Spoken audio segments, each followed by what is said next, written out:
Illustrator magazine, Hood Illustrator, is based out of Michigan right now, and it's kind of going national. We distribute 10,000 issues. Hood Illustrator magazine is kind of magazine that's helping promote underground unsigned artists throughout the Mid-Michigan area, Midwest area, but we're taking it national now with the help of a lot of different people around the nation.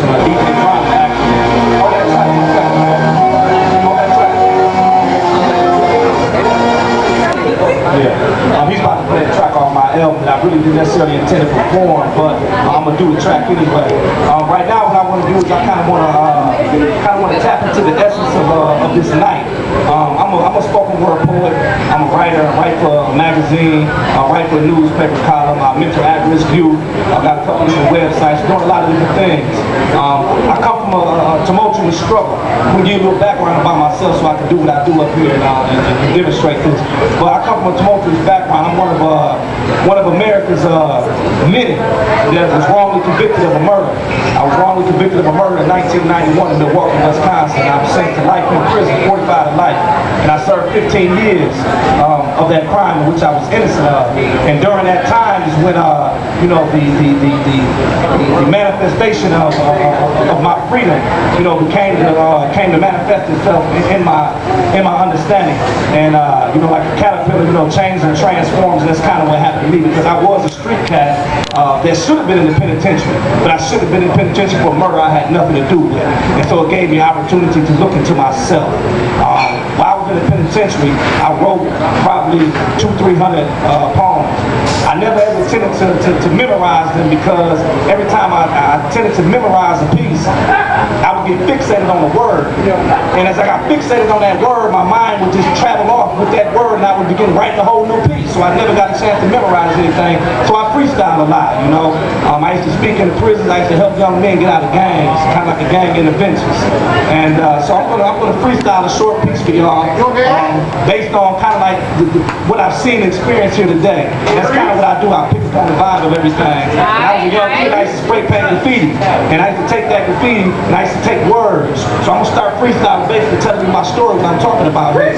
So I used to take these young words, you understand me, and these words used to kind of like display the imagery of a manifestation of my thoughts. And those thoughts kind of like began to emerge in written form, in artistic, you know, recalibration of colors, and you know, the multiplicity of the rainbow. You know what I'm saying? So I took these words and spray painted this young graffiti on this wall when I was such a kid. I'm like 12 years old, and as I used to spray these words, I never knew that these words would translate into musical notes that would translate into stage performances such as this place here today.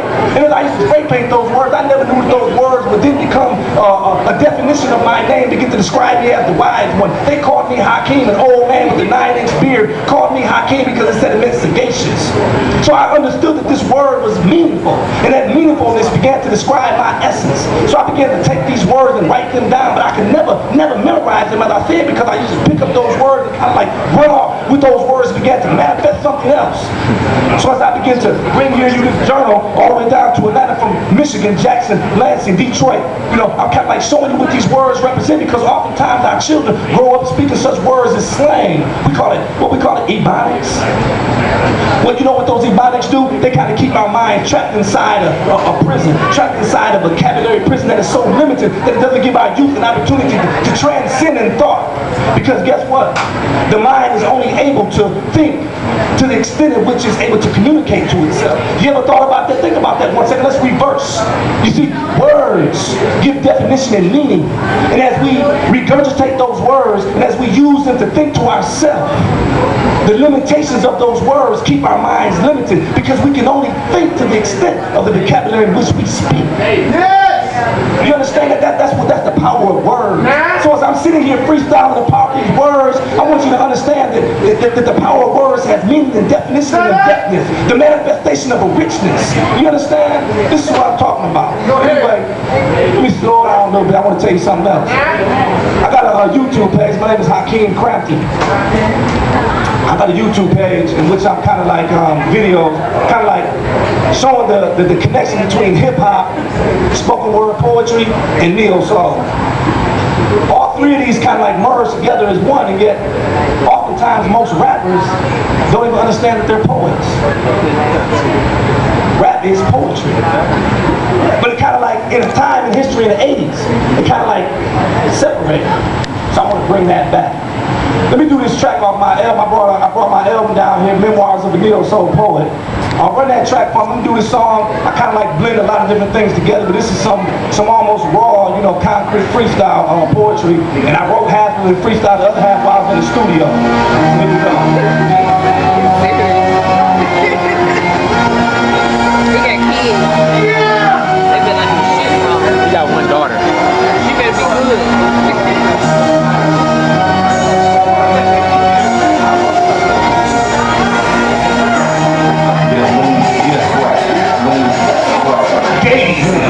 Page of the lyrical faculty, transcending time through neo-soul, creating a gift of wordplay through spoken word. I find heavenly bliss of angelic nature, in my war place, this is a mind. I'm traveling in this with ancient soul, speaking in multi-label dialectic, Asiatic theology, transmitting things of melodic rhythms, dealing before the throne of the Almighty, into the semantic cries of familiarness, laying bare my soul, shedding tears in desperation, breathe midnight passages aboard the underground rail, seeking into lyrical progress and rollers of praise, entering our downtrodden youth, resurrecting our envisioned minds, and alienation of old minds, and flagging into the soul voice. I won't through that counterfeit stem to deliver songs of neo-soul poetry, covenant the strong prophecy of my coming, arrive behind the bad news of lyrical chills harmony, singing my dawn of sunrise with the blues of Selena Johnson, even recent play keys of my poetry, through the words of song wings and the flow of black eyes. I am that theory of the hollow drums, the philosophy of theological rhyme, let the light shine. I am that one, trying to material time, traveling on rapids of mysteries. I am the one that was foretold upon the tongue and soul that preceded us in death. R.I.P. know that the unshed earthly existence of my life, the thought of existence has never been greater, transcending the emotional pain, transcending the physical existence, lifting myself up in a way of the sky, traveling over the